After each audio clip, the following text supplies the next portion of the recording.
Ever wondered if sharing those crucial training documents could land you in hot water? We're diving deep into the world of Infosys training, specifically exploring the sharing of their FAS and the potential legal and ethical tightropes you might be walking. Let's start at the very beginning. What is FAS in this context? Understanding that is key, so let's assume it is the training materials. First up, the legality check. Sharing training materials, especially ones as comprehensive as those provided by a company like Infosys, frequently involves contractual agreements. These agreements are often designed to protect the company's intellectual property. Think about it, the materials represent a considerable investment from Infosys with potential legal complications. If these contracts are breached, you'll want to look for clauses related to confidentiality and the use of the materials. Next, the ethical implications. Even if there are no explicit legal hurdles, sharing training material raises ethical flags. You're likely dealing with proprietary information designed for specific, authorized use. Sharing FAS might violate the trust placed in you by Infosys. Always think about how you feel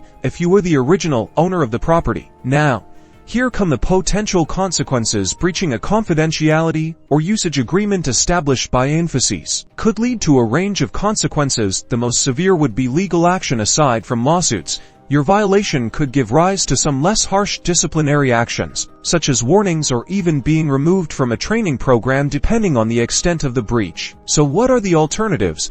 Prioritize honesty and transparency. When in doubt, always err on the side of caution. If you want to share training information, seek approval from Infosys or the relevant authority. First, discuss with your team leader.